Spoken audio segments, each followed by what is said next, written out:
Merci de nous faire honneur de ta présence en ces lieux.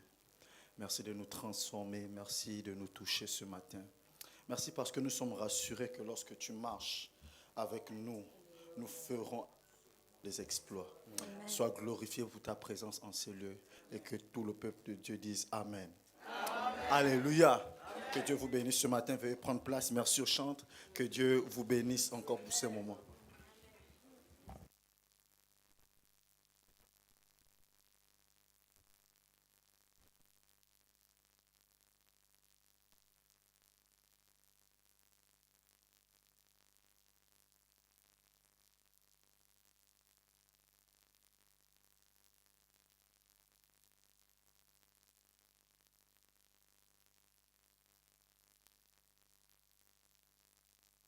Nous bénissons le Seigneur pour ces moments et nous vous prions que durant ces moments, n'hésitez pas, ne vous lassez pas de capter ce que Dieu a commencé à faire.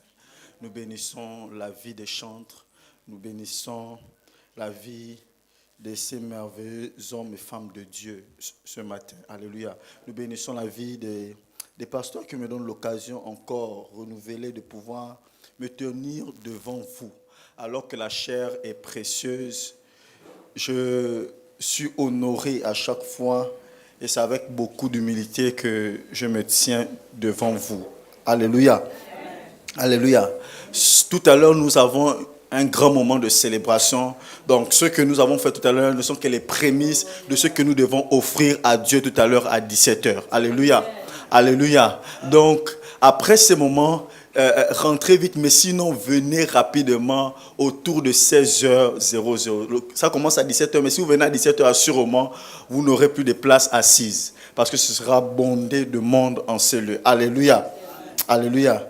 Nous voulons parler ce matin encore, renforcer le clou parce que depuis quelques semaines déjà, depuis le début de ce mois, le Seigneur nous a donné un thème. La marche avec Dieu pour les exploits.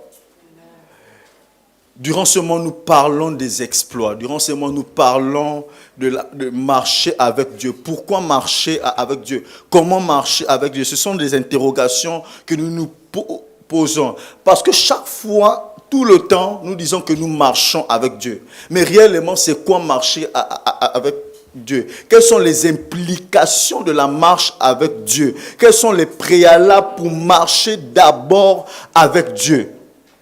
Les gens ne sont pas levés un bon matin et dire qu'on commence à marcher avec Dieu. Il y a eu des personnes avant nous qui ont marché avec Dieu. Comment ils ont marché? Assurément, ils doivent être nos imitateurs. Et mercredi, nous aurons l'occasion de pouvoir mieux enseigner, sinon ajouter à ce qui a déjà été dit depuis le début de ce mois, mieux approfondi concernant ce thème, parce que le mercredi, nous avons l'occasion de prendre le temps pour enseigner qu'est-ce qu'est la marche avec Dieu pour les exploits. Amen. Aujourd'hui, nous allons prêcher. J'aimerais nous proposer un texte, celui de 1 Pierre, le chapitre 4. 1 Pierre, le chapitre 4, à partir du verset 1. Vous allez me mettre directement ça en comparé avec la version parole de vie. Nous irons assez vite ce matin. Je vais lire directement dans la version parole de vie et vous allez comparer certaines expressions dans le lu second que nous avons habituellement. La Bible déclare dans la version parole de vie de l'épître de Pierre, au chapitre 4, « Le Christ a souffert dans son corps. Vous aussi, soyez sûrs d'une chose, le chrétien qui souffre dans son corps a laissé le péché. Pour vous, cette pensée doit être une arme de combat. Le chrétien qui souffre a laissé le péché. » Cela, l'apôtre Pierre plutôt dit que cela doit être une arme de combat. Amen. Le verset de « Pendant le temps qui vous reste à vivre sur la terre, ne suivez pas les mauvais désirs humains, mais suivez la volonté de Dieu. Oui, autrefois, vous avez trop souvent voulu faire comme ceux qui ne connaissent pas Dieu. Vous vous conduisez n'importe comment. Vous étiez jaloux, ivrognes, vous mangez trop, vous buviez trop, vous adoriez les faux dieux, ce qui est une chose horrible. Ce qui est une chose horrible. Alléluia.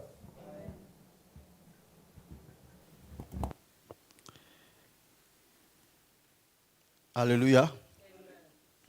Verset 4. Maintenant, ces gens-là sont surpris. Vous n'allez plus avec eux.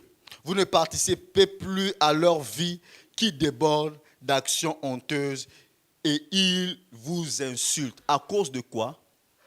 Reviens au verset 3. Nous arrêtons au verset 4. À cause de quoi? Reviens.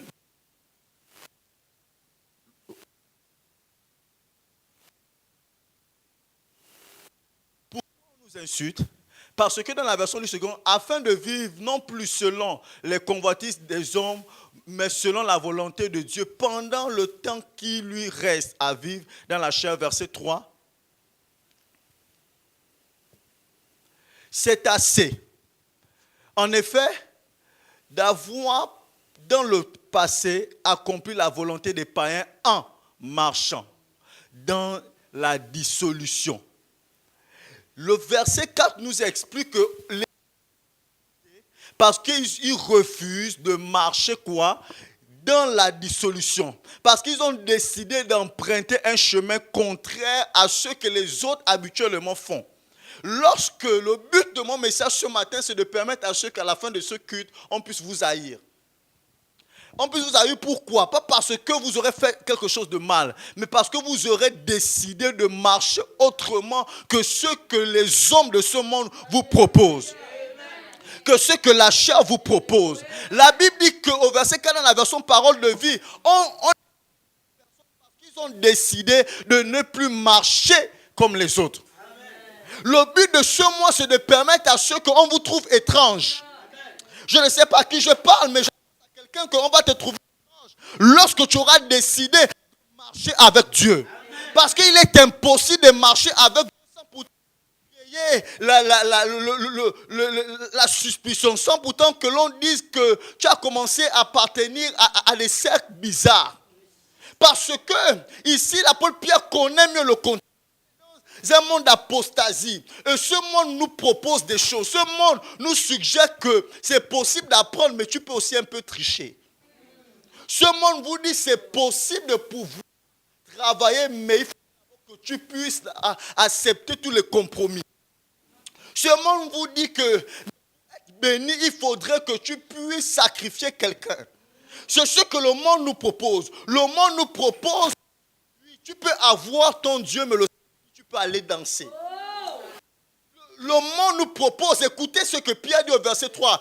Ne parle pas vite. Le verset 3, on dit, oui, autrefois, vous avez souvent voulu faire comme ceux qui ne connaissent pas. Lorsque tu décides, écoutez, ce n'est pas une offense que j'aimerais faire à quelqu'un, mais lorsque tu marches autrement que ce que Dieu dit, tu agis comme un païen.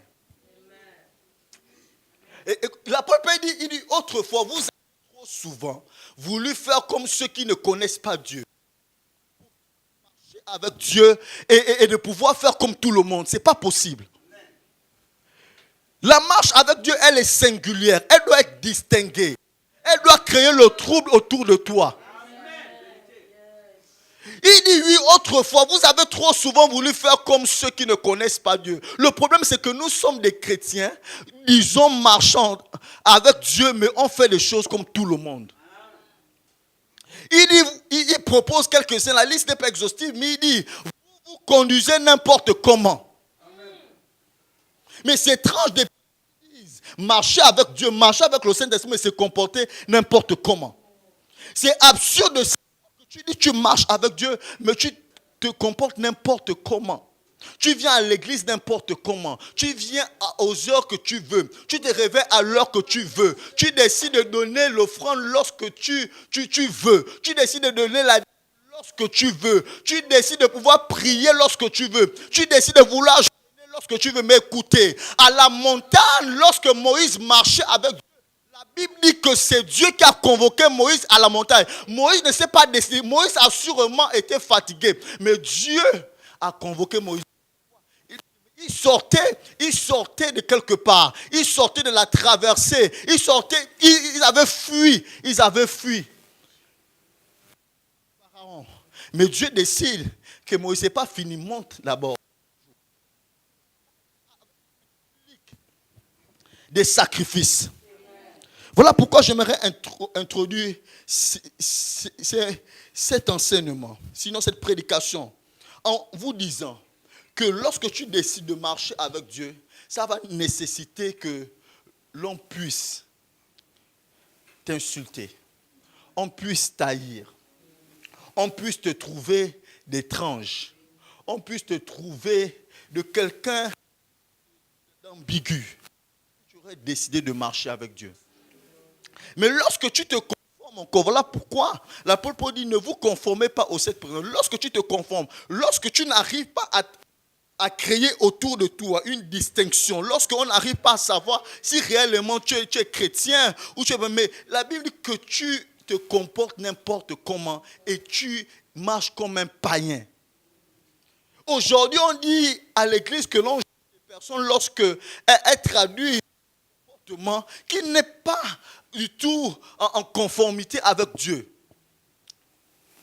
Bien aimé, la marche avec Dieu nécessite des implications. C'est pourquoi, que veut dire alors marcher? La première fois que cette il y a une expression, du moins lorsque l'on fait la théologie, à ce que l'on appelle la loi de la première mention.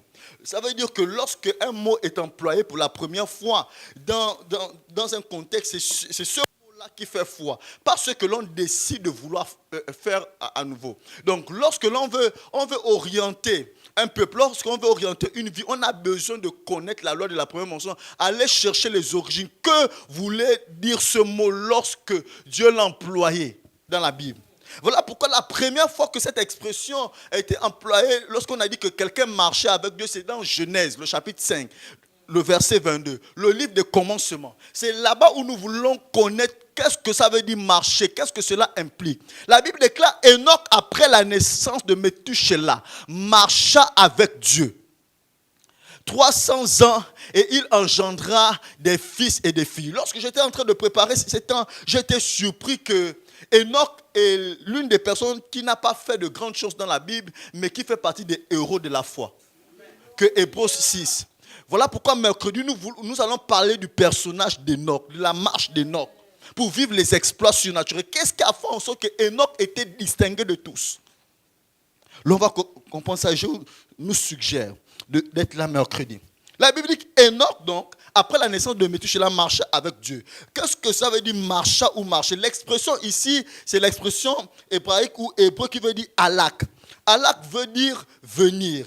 Mais il y a une expression qui m'a intéressé dans cette traduction du mot alak. Ça veut dire couler.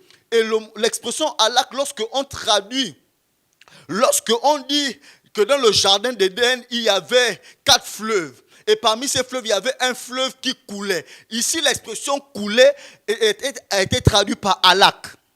Donc, marcher avec lui veut dire se fondre, veut dire couler, veut dire, en fait, Dieu décide de pouvoir mettre un canal et lorsqu'il te fait passer, tu suis le canal, tu ne pars ni à gauche ni à droite. C'est pour canaliser nos vies. Alak veut dire mourir. Marcher avec Dieu veut dire mourir. Marcher ici, l'expression alak veut dire mourir.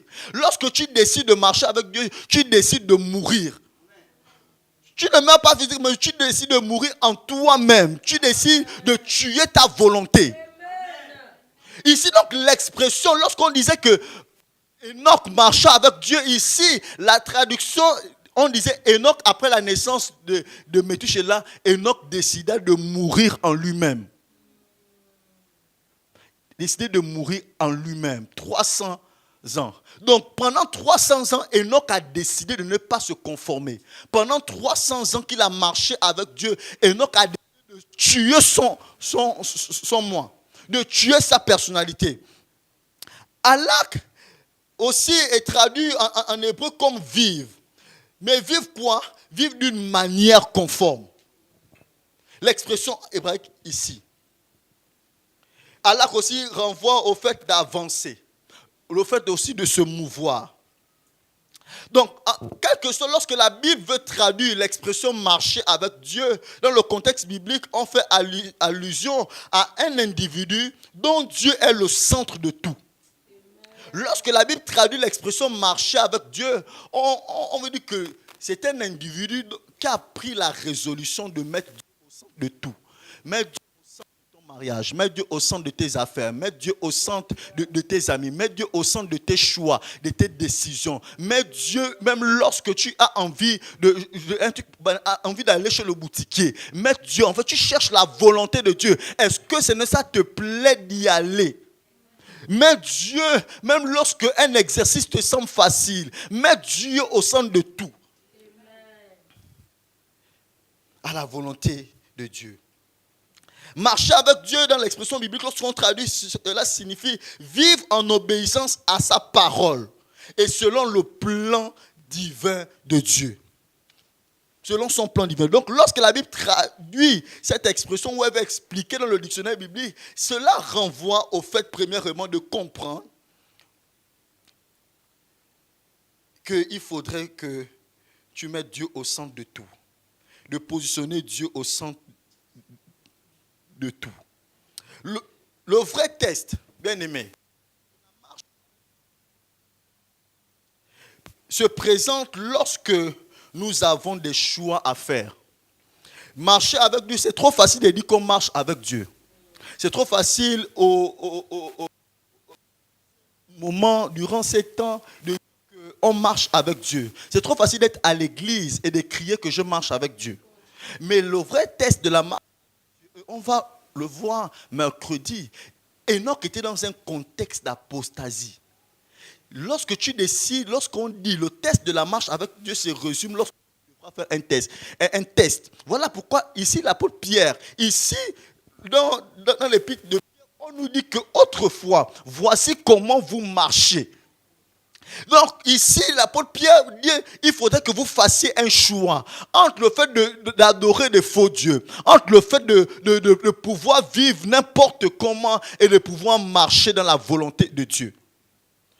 Donc la marche avec Dieu, ce n'est pas le fait de crier. La marche avec Dieu, c'est lorsque tu es devant la femme de Potiphar et tu sais que ton ascension peut en dépendre, ou bien ta chute peut en dépendre, mais tu décides quand même de ne pas te compromettre. C'est là où on dit tu marches avec Dieu.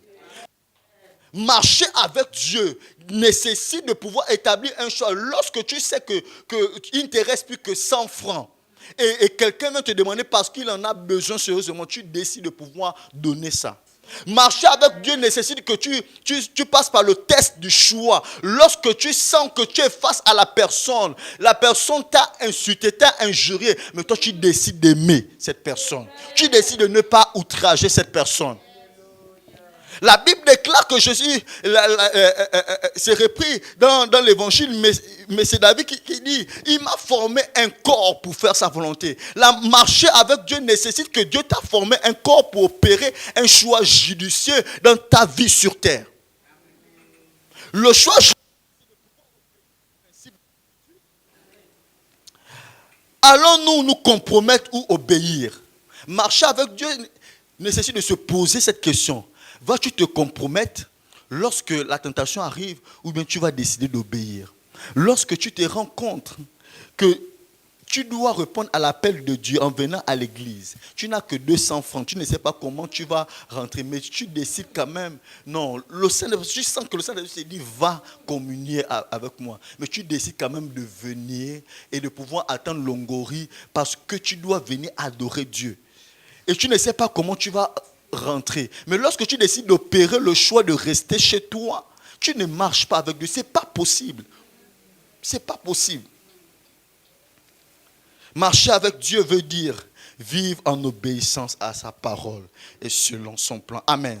Le sous-thème de ce matin, nous voulons parler des préalables dans la marche avec Dieu. C'est important.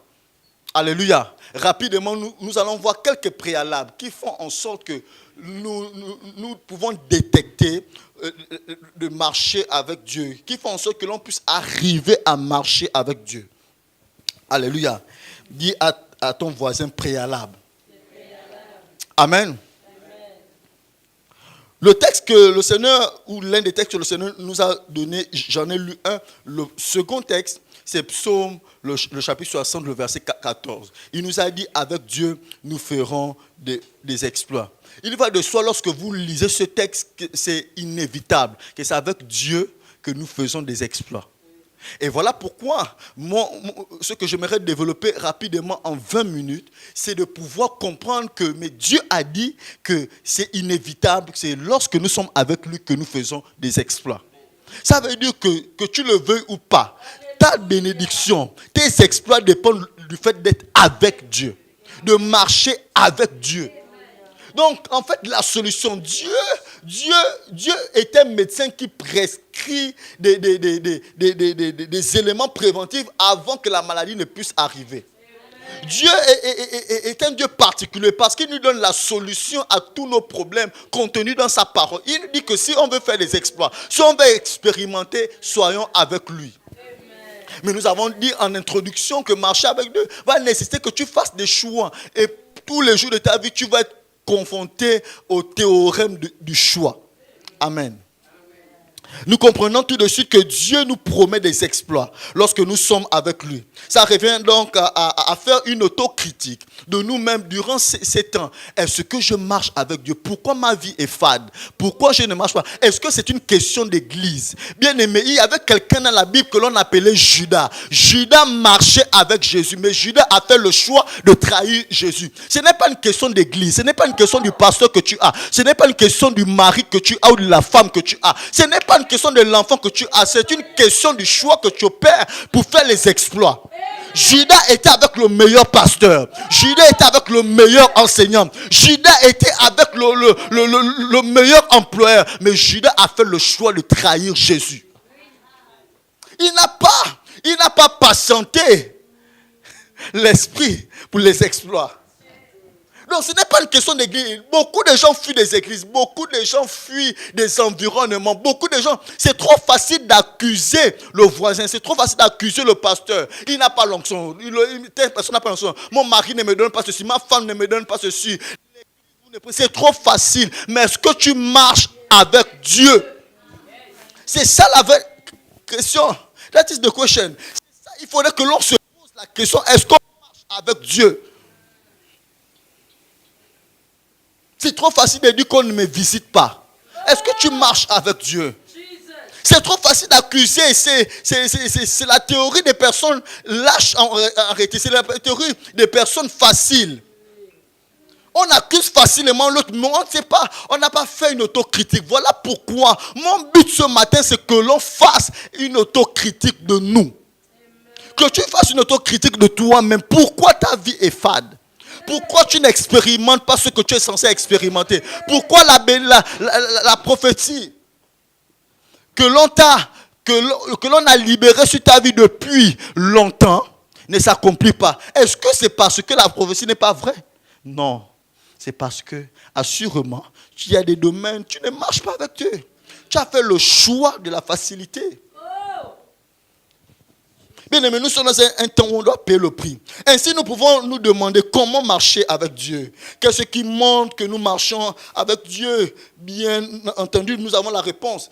Ce qui nous montre que nous marchons avec Dieu, c'est que nous vivons des exploits. Mais la vraie question, comment vivre ces exploits? Voilà pourquoi le premier point que j'aimerais nous proposer dans les préalables pour marcher avec Dieu, avoir l'assurance de l'existence de Dieu.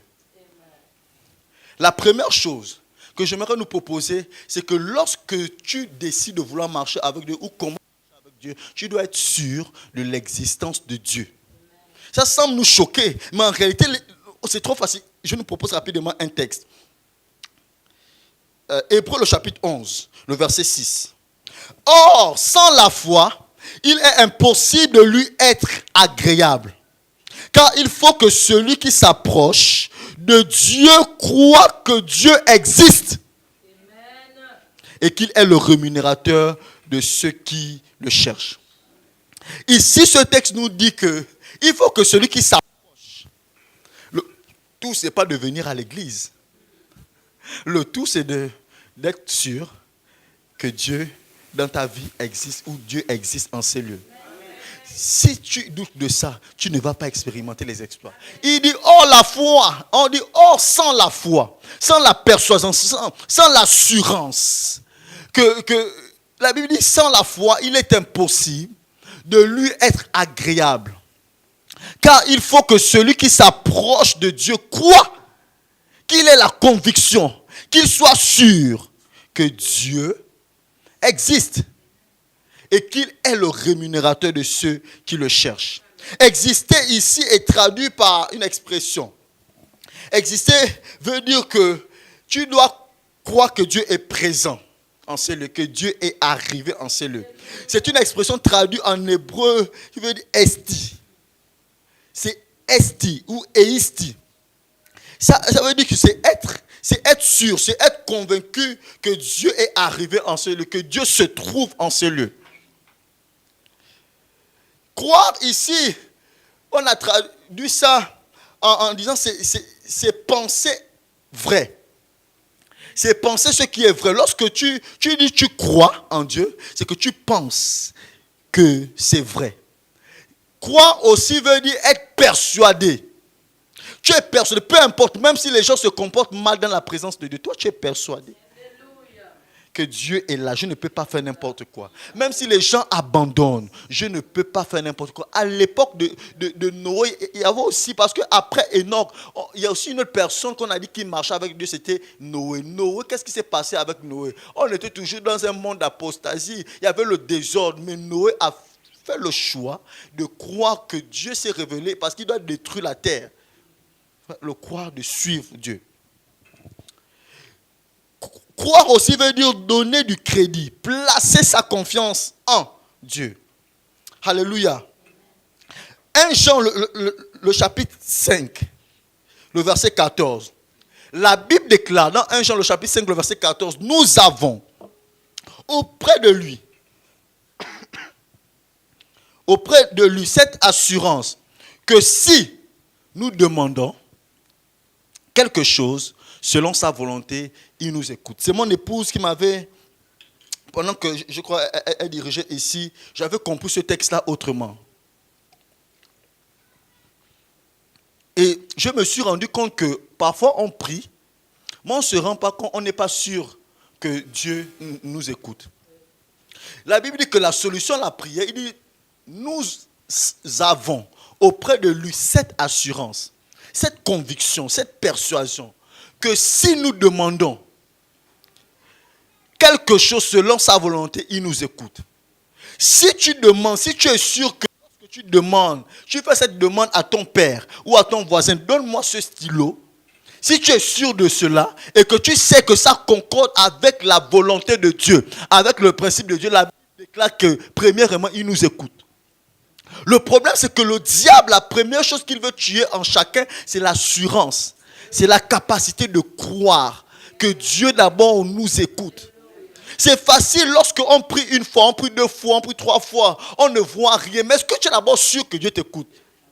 Tu ne prends même pas le temps de pouvoir consulter, savoir est-ce que d'abord ce que je demande là coïncide avec la volonté de Dieu. Deuxièmement, ce que je suis en train de demander, est-ce que je suis sûr vraiment que Dieu est là? Voilà pourquoi la première chose, c'est de croire en l'existence de Dieu. Si tu veux l'exaucement, crois en l'existence de Dieu. Crois que Dieu opère encore. Si tu veux être guéri de quelque chose, crois que Dieu opère encore. Je me rappelle en 2013, je suis tombé gravement malade, 2012, avant mon baccalauréat. Et on m'avait diagnostiqué d'une tuberculose très aiguë. Et moi, j'ai expérimenté le confinement avant qu'on ne puisse déclarer en 2020 le confinement, parce qu'on m'avait isolé dans ma maison. J'avais interdiction, on avait interdiction de me rendre visite et j'avais interdiction de sortir, d'être au contact des gens. On m'avait isolé, on m'a donné les choses par la fenêtre. Imaginez-vous que premièrement, ça m'a tué, du moins ça voulait me tuer psychologiquement, mais durant ces moments, ça m'a permis. J'étais responsable des jeunes. Et il fallait absolument que je me lève. J'ai dit, Seigneur, tu m'as appelé, ce n'est pas possible que tu aies un Dieu que tu guéris encore et que je ne puisse pas sortir de là. Ce n'est pas possible. J'ai prié, j'ai dit la première chose, j'ai été convaincu, j'ai suivi des prédications sur la guérison, ça a fortifié. J'ai dit, Dieu, tu guéris encore. Le problème, vous savez, la chose que Dieu veut faire, c'est qu'il met, du moins, c'est la chose que le diable veut faire dans nos vies, comme je disais, c'est tuer l'assurance. Donc, il met la contrefaçon pour tuer le vrai.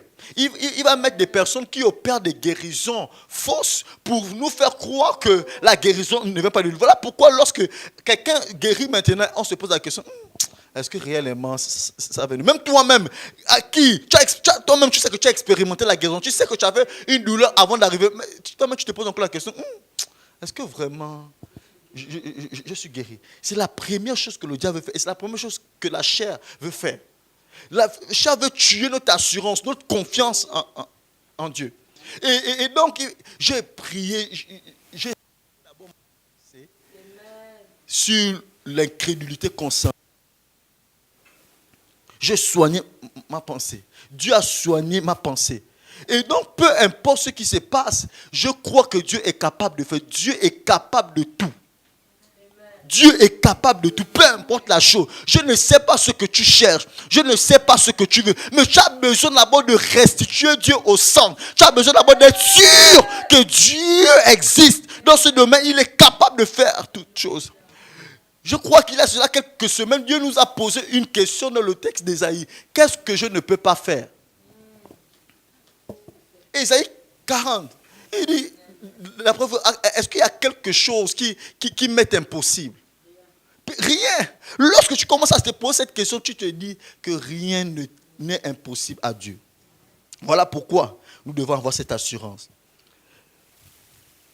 Bien-aimés, 1 Jean 3, 21 nous dit, bien-aimés, si notre cœur ne nous condamne pas, nous avons de l'assurance devant Dieu.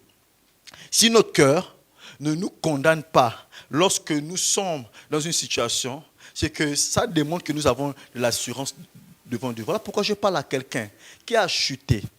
Le péché t'a enveloppé certainement si facilement comme dit la Bible. Peu importe ta tu t'es repenti, tu as demandé pardon, tu t'es relevé. Si ton cœur ne te condamne plus, c'est que Dieu t'a pardonné. Mais le diable viendra te proposer, mais regarde comment les gens te regardent. Mais tu es encore sale. Reste dans ton état, mais tu viens même encore pourquoi au milieu des fers? Tu viens encore pourquoi? Le diable veut tuer cette assurance que Dieu ne nous a pas pardonné. Alors que la Bible dit que si nous confessons nos péchés et si nous les délaissons, nous obtenons miséricorde. Donc peu importe ton état, si tu te repens maintenant, si tu abandonnes ça, tu obtiens miséricorde. Après ça, Dieu te voit comme une page blanche. Il n'y a plus rien. Peu importe ce que tu as fait, tu as tué. Dieu, si tu t'es repenti et que tu as abandonné ça, la Bible déclare que tu obtiens miséricorde. C'est deux choses. Le fait de se confesser et d'abandonner pour obtenir la miséricorde. Donc, bien aimé, si notre cœur ne nous condamne pas, nous avons l'assurance de Dieu en nous. Marcher avec Dieu, c'est un contrat de confiance mutuelle. Marcher avec Dieu, c'est un contrat de confiance mutuelle. La Bible déclare par exemple qu'il dit, vous m'invoquerez et vous partirez, vous me prierez et je vous exaucerai. Jérémie 29, verset 12 à 13. Ici, nous voulons parler de l'assurance de l'existence de Dieu. Lorsque tu demandes, lorsque tu invoques, la Bible nous dit que lorsque tu invoques, il faut partir.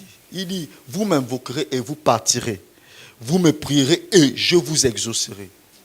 Aujourd'hui, on prie, il y a beaucoup de personnes qui parlent dans l'église. Je n'ai pas envie de dire prier parce que prier nécessite absolument l'exaucement. Dieu peut te dire, attends, Dieu peut te donner la solution, mais il va toujours te dire quelque chose. Voilà pourquoi il dit que lorsque vous m'invoquerez, je vous exaucerai. Il dit dans Matthieu 7, Matthieu 7, le verset 11, mais je paraphrase en disant, demandez, il dit, demandez, et l'on vous donnera, cherchez et vous trouverez, frappez. Une chose, je demande à ceux qui trouver. Alléluia. Donc, ce matin, le but c'est que ta confiance en Dieu soit restaurée, que tu sois sûr, que tu sois têtu de l'existence de Dieu. Amen. Peu importe Alpha, peu importe ce que tu suis, les débats inutiles. Parfois, c'est une guerre avec mon épouse. Il y a une émission qui passe à Gabon Télévision que j'aime depuis des années, c'est Dieu en question. Moi, j'aime suivre ça. Parce que je suis passionné des débats parfois, et parfois je suis un peu honteux parce que on dit parfois même des serviteurs de Dieu là-bas. Parce que le manque de connaissances fait en sorte que l'on va nous humilier, bien aimé. Mais pourquoi tu suis ça? Pourquoi tu suis ça? J'ai dit, ça là, ça ne peut pas me dérouter. Peu importe, ça ne peut pas. Je suis convaincu. Le Dieu que j'ai rencontré, qui m'a guéri. On m'avait dit que tu as 8 mois de traitement. En 2 mois, il m'a guéri. On m'avait isolé. Il m'a guéri. Ça, peu importe ce que tu vas dire, peu importe ce que tu vas raconter ici, je suis têtu de l'existence de Dieu. Peu importe. Ça ne dépend pas. Voilà pourquoi il faut expérimenter Dieu. Ça va te rendre têtu. Ça va non. Ça va te rendre focus. Voilà, il faut être sûr. Il faut être sûr de l'existence de Dieu. La deuxième chose. Le deuxième point, c'est être capable de faire des exploits. Pour Dieu d'abord. Lorsque les préalables pour expérimenter les exploits, lorsque on marche avec Dieu, c'est deuxièmement, c'est d'être capable toi-même d'abord de faire des exploits pour Dieu. Ésaïe, le chapitre 58, le verset 10 à 11 nous dit ceci. Si tu donnes ta propre subsistance, à celui qui a faim, si tu rassasies l'âme indigente, ta lumière se lèvera sur l'obscurité et tes ténèbres seront comme le midi. L'Éternel sera toujours ton guide. L'Éternel marchera toujours avec toi. L'Éternel te conduira toujours. L'Éternel te conduira constamment. Dans d'autres versions, il rassasiera ton âme dans les lieux arides et il redonnera de la vigueur à tes membres. Tu seras comme un jardin arrosé, comme une source dont les eaux ne tarissent pas.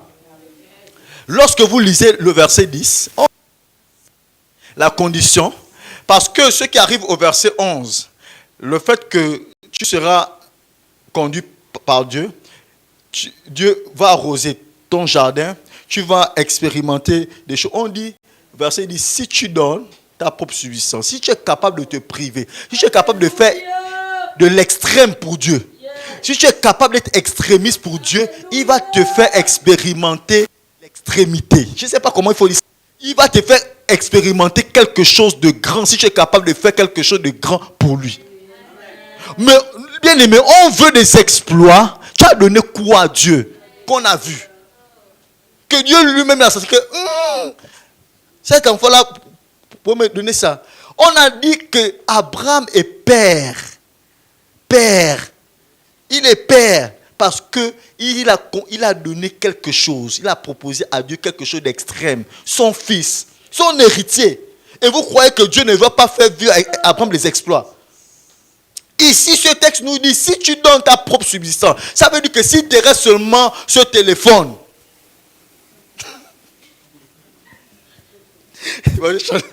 Je change d'exemple.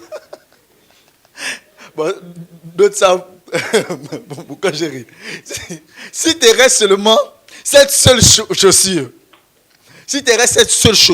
la Bible dit que si tu donnes cela, parce que tu sais qu'il ne te reste que ça pour aller au travail, on dit si tu rassasies l'âme indigente, ta lumière se lèvera. Les gens veulent qu'on leur reconnaisse. Les gens veulent qu'on leur admire dans le travail. Qu'ils connaissent la promotion. Mais tu as fait quoi pour l'entreprise? Tu as fait quoi tu t'es sacrifié. Tu as fait quoi pour avoir la promotion? Bien aimé, le tout, c'est pas de prier. Les exploits surnaturels, c'est pas la prière. Les exploits surnaturels, c'est pas de la prière. C'est être sûr que Dieu marche avec toi et tu accomplis ses principes. Et tu fais des choses extrêmes pour lui. Les exploits surnaturels. Tu veux que Dieu te bénisse. Tu ne marches même pas pour lui. Tu n'es pas capable de marcher plus de 2 km pour venir à l'église. Tu veux que Dieu te donne une voiture. Tu pries, quelle voiture tu veux? Tu veux que Dieu te donne des maisons. Tu n'es même pas capable de pouvoir loger un frère qui n'a pas une maison. Bien aimé, je suis allé à Dakar. J'ai logé, avant que je ne puisse aller à Dakar, j'ai logé un frère que j'avais connu seulement un seul jour. Il m'a vu, on était à l'église et il m'a dit que je n'ai pas d'endroit, le bailleur en train de me chasser. Je l'ai logé, il m'a dit qu'il venait pour 1 mois. Il a vécu pendant plus de 9 mois. Chez moi, quasiment 1 an. Lorsque je suis allé à Dakar, je n'avais pas d'endroit où je devais rester. Je partais aussi pour combien de mois. Parce que mes parents m'avaient dit, bon, quand tu pars là, tu restes là-bas, va, tu cherches déjà l'endroit où tu vas vivre. Je suis parti pour 1 mois. Je suis resté là-bas 4 ans. Parce que quoi? J'ai appris à sacrifier. Je nourrissais ce frère. Parfois, lorsqu'il n'est pas le taxi, c'est moi qui payais. Regarde, tu veux qu'on te donne, on t'accorde les faveurs, Dieu t'accorde, mais tu ne fais pas des choses extrêmes pour lui. Tu veux la richesse. Tu n'es pas capable de donner 100 000. Que ceux qui ont donné les prémices ce matin, Dieu va vous bénir extraordinairement. Vous n'allez jamais manquer d'argent. C'est la vérité. Même avec mon épouse, même lorsqu'on n'a rien, on a au moins quelque chose pour se déplacer. C'est bizarre. Chez nous, lorsqu'on n'a rien, on a toujours au moins quelque chose pour se déplacer. On reste où? À Bethsaïda. Mais on n'a jamais manqué l'église à cause du taxi. Alléluia. Jamais. On a au moins quelque chose. Ce n'est pas possible. Il faudrait faire des choses extrêmes. Hier, je devais rester à la maison. Je suis d'ailleurs rentré parce qu'on a fait une veille ici. Je suis resté ici jusqu'à 19h. Je suis rentré à 19h. J'arrive à la maison, le Seigneur me dit, non, on repart à l'église. Je n'avais pas de taxi. Je suis revenu avec mes affaires parce que j'avais dit aux jeunes, bon, restez bien, moi, je rentre. Il faudrait faire des choses extrêmes pour Dieu. Bien aimé, je vous ai dit que j'ai introduit un Pierre, c'est que lorsque tu marches avec Dieu, on va commencer à t'insulter. Dans l'église, le problème, c'est que les jalousies naissent lorsque les gens commencent à faire des exploits avec Dieu. Alors que la parole est libérée pour tout le monde, mais chacun décide de prendre la parole à son niveau. Aujourd'hui, là, on va sortir et chacun va décider de marcher comme il en veut. C'est une question de choix. Quel est le choix que tu vas opérer au sortir de ces moments? Je disais à des jeunes, il y a quelques années, on va se voir quelque part. Rendez-vous. Chacun de vous, vous serez aigri. Moi, j'aurais marché avec Dieu. Je leur ai dit à l'église de l'Alliance chrétienne, je leur ai dit que vous serez aigri de la manière dont chacun pourrait marcher avec Dieu. Donc, ne vous sacrifiez pas maintenant. Vous n'allez pas expérimenter des choses. Dieu va te donner de l'avance lorsque tu vas commencer à te sacrifier pour lui. Et ce texte nous montre clairement, on aura le temps de l'approfondir le mercredi. Mais il y a le texte comparatif à celui-ci, c'est le psaume 1. Le psaume 1, le verset 1 à 3 que la ministre Ariane nous a suggéré le mercredi, nous dit, lorsque vous mettez ce texte en parallèle, sinon il y a 3 textes que vous pouvez mettre en parallèle avec le texte d'Ésaïe. Dans le psaume 1, il y a le psaume 23. Ici, on nous donne le psaume 1, on dit, heureux l'homme qui ne marche pas selon le conseil des méchants, qui ne s'arrête pas. Je vais prendre seulement qui ne marche pas selon le conseil des méchants. Je vous ai dit que être capable de faire des exploits, Dieu, pour vivre des exploits. Ici, on nous dit, celui qui est heureux, c'est celui qui ne marche pas selon le conseil des méchants. Tu veux être heureux, commence à refuser radicalement de marcher, d'écouter les méchants. Parce que la conséquence au verset 3, on dit ceci. La conséquence, ici, l'exploit surnaturel que l'on vit lorsque tu décides de faire une chose extrême, de ne pas te conformer à ce que la jeunesse propose, de ne pas te conformer à tout ce que le monde te propose. On te dit au verset 3, la personne, il est comme un arbre planté près d'un courant d'eau qui donne son fruit en sa saison. Tu veux faire des exploits être un arbre à chaque saison, saison sèche, saison de pluie, tu es toujours friqué, tu pourvois toujours aux besoins de l'église, tu as toujours une réponse à tout, peu importe les temps difficiles. C'est parce qu'au verset 1, tu as fait l'exploit de ne pas marcher selon le conseil des méchants, de ne pas t'arrêter sur la voie des pécheurs.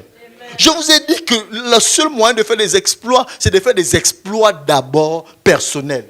Pour Dieu. Il y avait quelqu'un dans la Bible que l'on appelait David. David a commencé à faire des exploits dans le jardin, dans la maison de son père. L'exploit qui est arrivé, c'est Goliath. David a commencé à tuer l'ours, a décidé de perdre le troupeau et à défendre. S'il vous plaît, je vais m'arrêter à défendre d'abord ses brebis pour que Dieu puisse lui donner l'honneur de défendre le peuple d'Israël.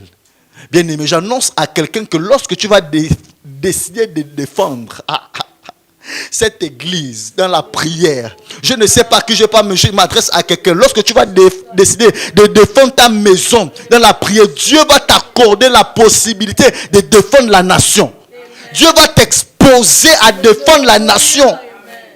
Tu ne peux pas vouloir les exploits et décider de marcher comme tout le monde.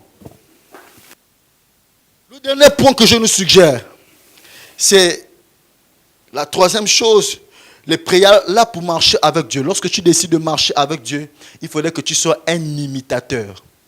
Dis avec moi, imitateur. Imitateur de ceux qui ont marché avec Dieu. Et je finis par là.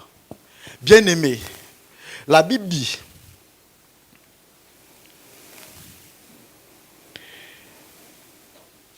de Timothée 2 nous dit ceci, et c'est un principe essentiel. 2 Timothée 2, 2.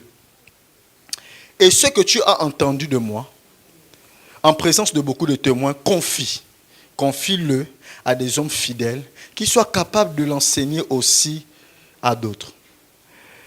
Sachez que marcher avec Dieu s'imite et se transmet. Ta manière de faire, ta manière de marcher se transmet. Faites attention. Aujourd'hui, on prêche, on enseigne parce que c'est contagieux.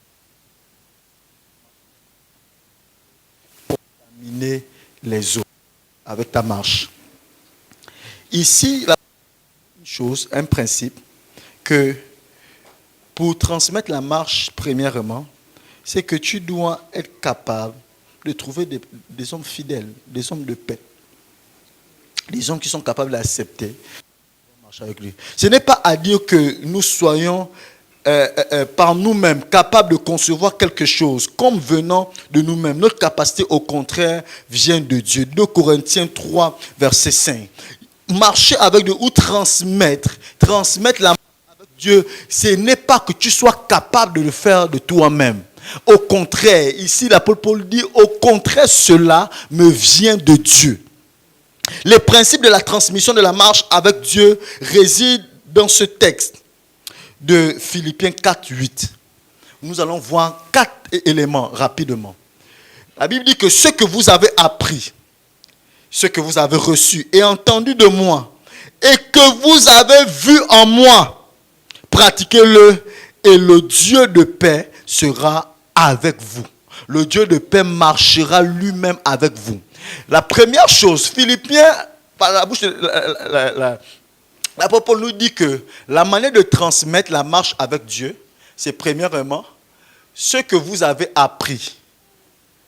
Ce que moi j'ai appris, ce que les pasteurs ont appris, les ministres, ce que tu as appris, tu as la capacité de transmettre ça. Première chose. Ce que tu as reçu, peu importe comment tu as reçu, et ce que vous avez entendu. Si je me mets à raconter une histoire, d'ailleurs plusieurs histoires, soit parce que j'ai appris cette histoire, soit parce que je l'ai reçue, soit parce que je l'ai entendue. Donc je me mets à transmettre ce message.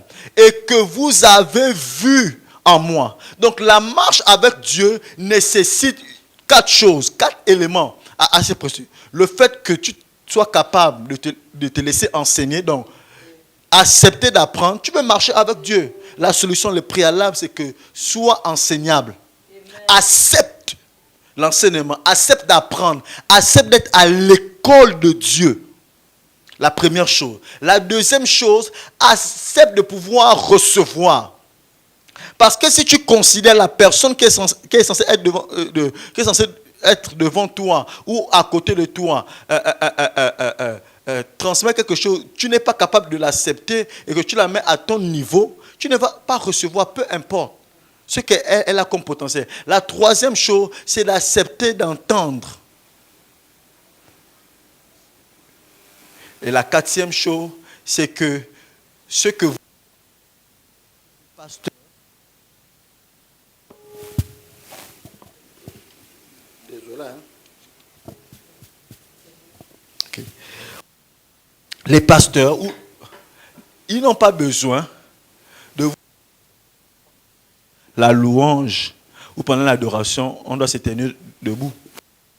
Il suffit seulement de regarder, est-ce que pendant l'adoration, ils sont assis ou... Mais quelle est cette étrangeté? J'ai envie l'expression.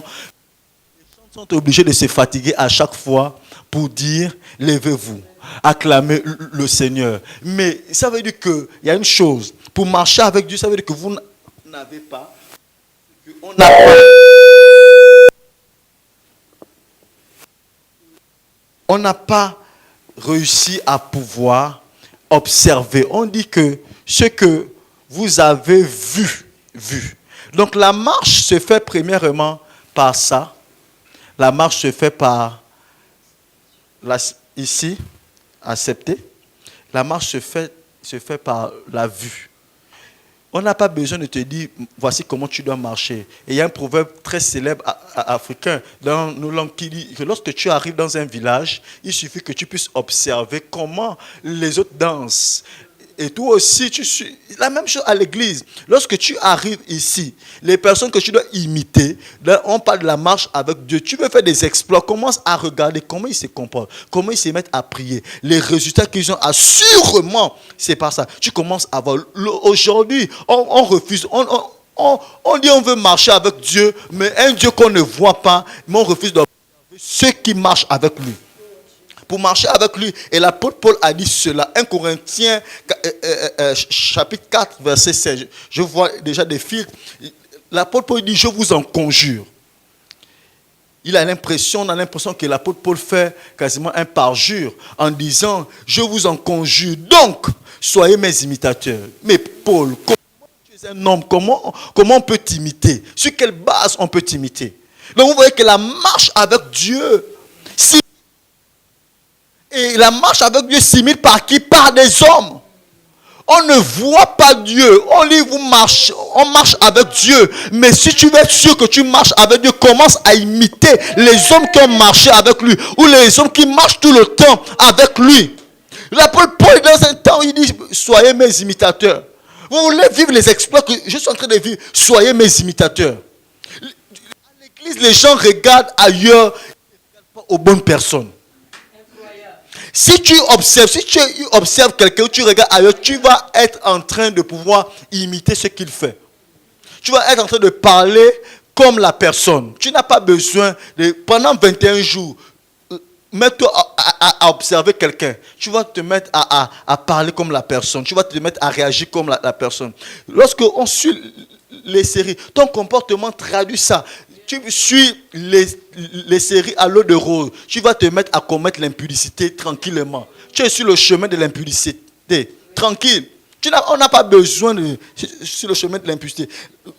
Philippiens 3, verset 17. La Bible dit, soyez tous mes imitateurs, frères, et portez les regards sur ceux qui marchent selon le modèle que vous avez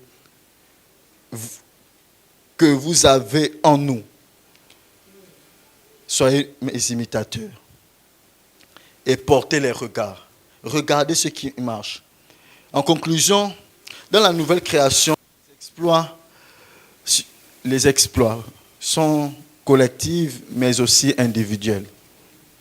Ça nécessite un effort de demeurer ensemble, d'être ensemble, de communier ensemble, surtout de marcher ensemble. Il y a des exploits qu'on ne pourra expérimenter que si et seulement si on décide de pouvoir marcher ensemble. Voilà pourquoi Philippiens 3, le verset 16 nous dit seulement au point où nous sommes parvenus. Bien aimés, je termine en disant marchons des mêmes pas. Est-ce qu'on peut se tenir debout? Que Dieu nous bénisse ce matin. Nous sommes arrivés au stade où nous voyons les exploits surnaturels, les exploits ensemble, au stade où Dieu nous a dit de marcher avec lui. On veut vivre des exploits. Au stade où nous sommes parvenus, marchons des mêmes pas. Mercredi, on aura l'occasion d'approfondir ces moments. 3 éléments importants dans la marche, dans les principes de marche avec lui, dans les préalables. La première chose, je disais, c'est d'avoir l'assurance de l'existence de Dieu. La deuxième chose que nous devons avoir, c'est d'être capable de faire des exploits pour Dieu d'abord. La troisième chose, c'est d'imiter ceux qui ont marché avec lui. Que Dieu nous bénisse. Est-ce que tu peux te mettre à prier un instant en disant, Seigneur, je veux marcher avec toi, mais donne-moi, je t'en supplie, Père, de pouvoir imiter les personnes qui marchent avec toi. Donne-moi la possibilité de pouvoir parler comme tu parles. Donne-moi la possibilité de pouvoir faire ce que tu as envie que je fasse. Donne-moi la possibilité de faire des exploits d'abord pour toi.